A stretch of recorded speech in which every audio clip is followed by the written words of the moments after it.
like minds think alike, right? Like I heard Will Smith say this one quote, man. Look at your five people you're around, and incorporate yourself within those five people. And you look around, you see what those five people are doing. Are they doing great things? Are they doing negative things? Are they doing positive things? And who are you a part of? Are you at the top or are you at the bottom? When you go to college, you're around people that want to be educated. You're around people that got high dreams, high ambitions. Their expectations are high. The expectations are great. And a lot of them want to supersede any other thing that they ever done before. It's a high level of expectations. So when you surround yourself around people that think greater themselves, or think they want to become, whether it once become a banker, another wants to become a lawyer, that when you're around people like that, we ain't talking about the street no more. We're talking about education. How'd you do in political science 202? You know what I'm saying? That's the one thing. You're around people like that, man. It changes your viewpoint. So your circle has to change. Crazy thing is, my first year of college, man, I went on the Pell Grant, and some of the money I had, I didn't even have enough to buy some of the college books. I was like, oh, I thought tuition, I gotta buy books too. This book is $300. But at that time, we didn't have all the computers and technology like we have now. So I stayed most of my time in college, I stayed in the library. Because it was free computers, I didn't have a computer. So I did all my work with. I had my Hotmail. That's the first time I got a Hotmail account. And I spent most of my time in the library because you use the computers all day long. And I would go to certain people in my class and say, yo, I need to make a photocopy. Photocopies were cheap then. Of certain chapters until I could afford the book. So that's how my college experience began. Yeah.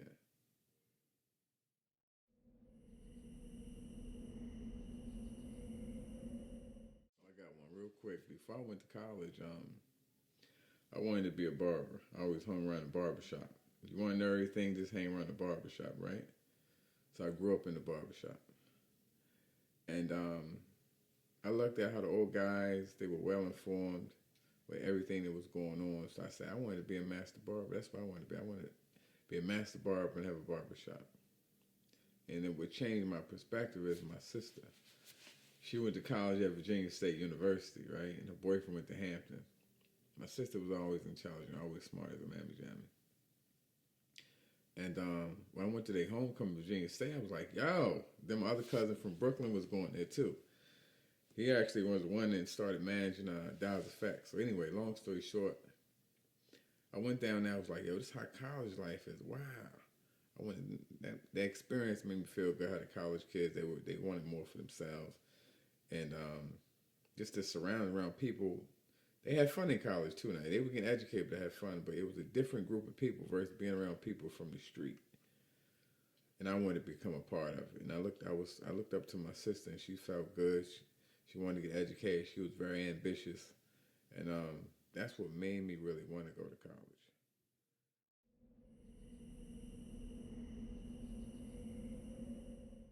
I love writing. Had an old school teacher, Miss English. She said, "You're gonna be a writer one day.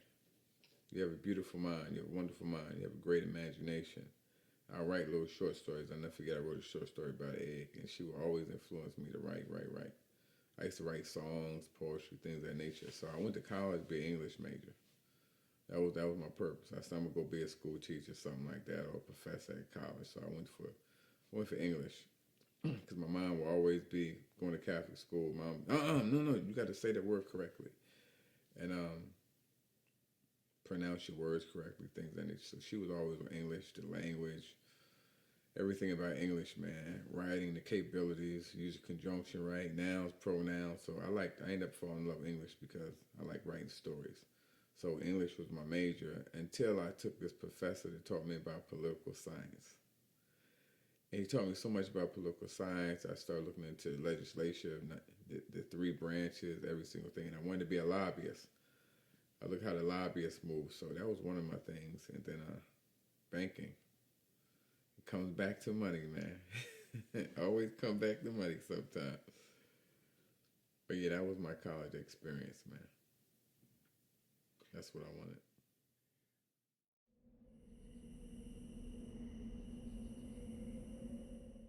Well, after college, man, I moved back to Jersey. Uh, I missed it, man. Georgia to me was, for me, a little bit was so slow at the time. It was slow and hot. It wasn't, I'm used to being around so much stuff, just fast paced, keep moving, keep moving. And so I went back to Jersey. I worked in the casinos, and my sister was doing well in Georgia.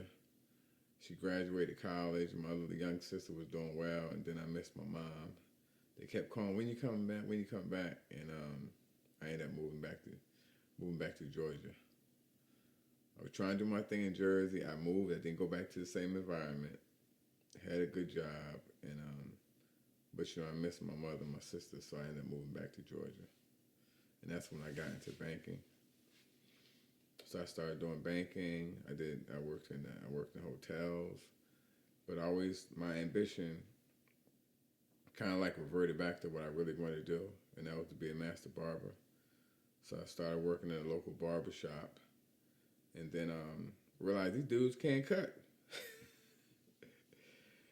And I ate them up, man. I ate them up. I was there. Instead of hustling from the street, it brought back my hustle mentality. Instead of doing something negative, do something positive, because I really like cutting. So what I did was, somebody wanted to come in at 10, I come in at 8. They want to leave at 6, I'll leave at 8. So I became very passionate about being a master barber.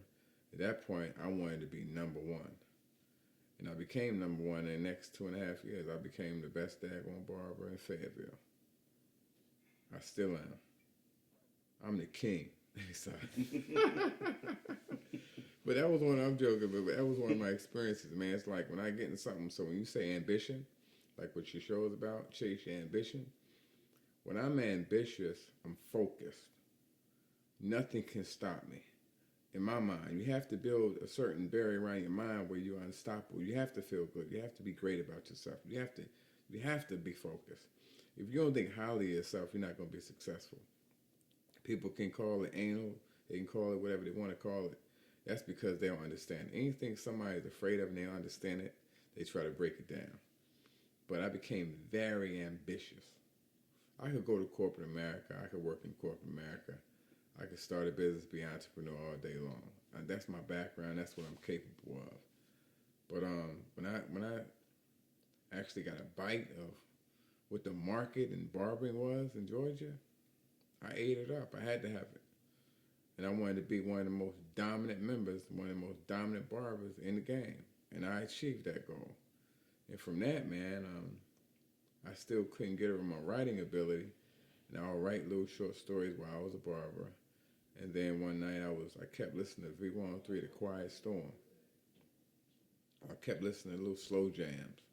And I started thinking about love stories, things of that nature. At the time I didn't have a girlfriend. And I was single. And actually started writing a movie script called Here I Am. And I was like, man, I got a different goal. I want to get in the movies. What is this? I want to get in the movies. I'm a master barber. I want to get in the movies. And then I talked to one of my clients that was coming to the shop. And I was like, yo, I'm going to do it. I was going to do it regardless once I thought about it. And he was like, I want to be a part of it. He said, let me help you. Let me give you some of my resources so we can actually do the movie. And we put our resources together and we started filming Here I Am. Yeah. And then that's my first gateway to actually getting into film, motion picture. And I completed it. It was a little bit of good, bad, ugly because I was inexperienced. I didn't know I was traveling in a different territory. I wasn't very knowledgeable about. And but we did it. So sometimes I realize when you're ambitious and you're focused, you can really be unstoppable because all you see is the end. Right? You don't, and when you see the end, you don't always look at the steps that take you get to the end. It's progressive steps. You got to do one thing at a time, but your whole focus is to do and be willing to do one thing at a time to reach your ultimate goal is to get to the end. And that's what we did. And we completed it, put it out, and I'm proud of the work.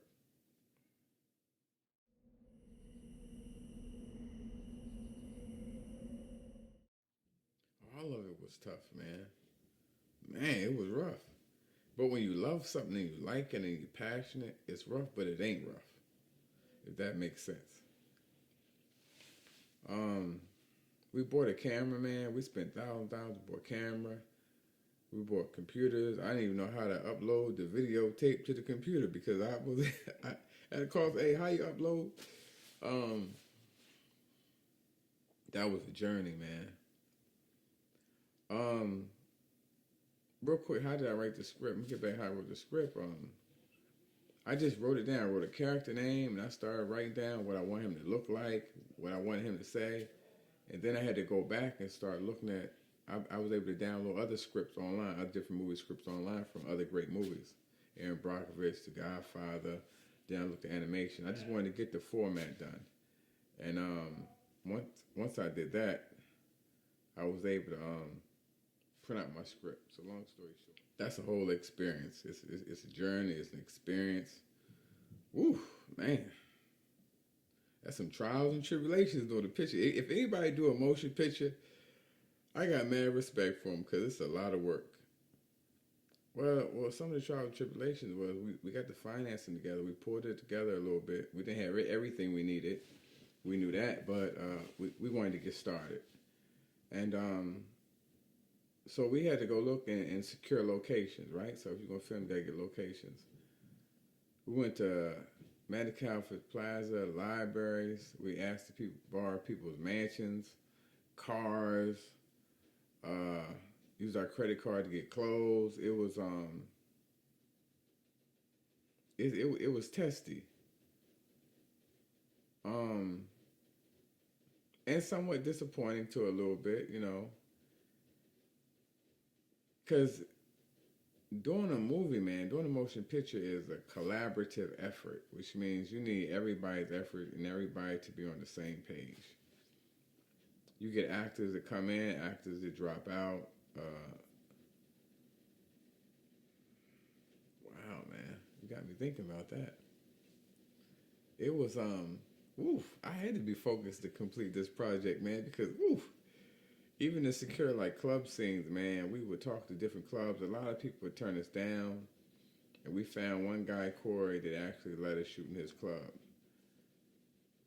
You have me thinking about what your program is about. Chase your ambition, man. I chased the ambition down, locked in, and would not let go. I was like a pit bull. When I think about it, man, the reward to me is actually the battle. To me, that's the reward, the fight for your dream to come to fruition. All I seen, even though it was convoluted, it was difficult to some degree. A lot of people, they're gonna doubt you. Finance, you got money, then you don't have any money. Then you thought you had a resource, you secured the resource, then the resource evaporates. Then you gotta get insurance. It takes a lot to be involved in the project, man. But I was really focused, man. And sometimes when people turn you down in securing locations, or you might want this actress and you can't afford the actress at the time, you still have to do a workaround. You still have to find a way to get somebody that can actually perform at the level that you want them to perform at. If I need a Benz, I still got to get a Benz. If Johnny tell me no, I still got to find a resource that has a Benz and secure it so I can shoot the scene that I need to shoot. So we went through a lot of those different trials and tribulations. People that supported us sometimes backed out because they see the timing or the finances wasn't there, because once again, it was just me and my partner. So we didn't start off with a big budget. We were independent. And then during the course of us doing it, some of the camera equipment we couldn't afford. We had to rent the camera equipment. We didn't know how to shoot. We weren't professional cinematographers. We didn't know what lens to use. Use a lens on the camera. Use a 35 millimeter lens. Then we didn't know about lighting. We didn't know about audio. We didn't know about nothing, man. We just hit record on that button. Let's go. Let's sit back. Let's go. It was like, oh man, wait a minute. It sounded good. It looked good, but then when we plugged in, we were like, wait, it didn't sound good. So we had audio issues. We had lighting issues.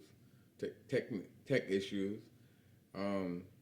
It was trying, man, but at the end, it was such a learning experience. Also, in getting people to help out with the project, people who never thought about acting are now acting. People who never thought about being cinematographers are now behind the button, zoom in, zoom out, hitting record. People thought they couldn't do hair and makeup. They doing hair and makeup. So it's such a collaborative effort. One of the best things I can say about actually doing a motion picture is you can actually incorporate people and give them insight and also give them another possibility in which they never thought existed for them. They may be a school teacher, but her passion is hair and makeup. Or let's just say makeup. And she comes on set and does fabulous, gorgeous makeup. And now she sits there after the film is completed, and as individuals do, wow, that makeup is dynamite. That makeup is gorgeous. So it's not just about me, it's about the cameraman who shot a good scene. He can say, wow, man, I did that work. You know what I mean? So it's a whole incorporation of a lot of grit, a lot of talent, a lot of gifts, a lot of ability, a lot of hard work to actually do a motion picture. And we incorporated all of it.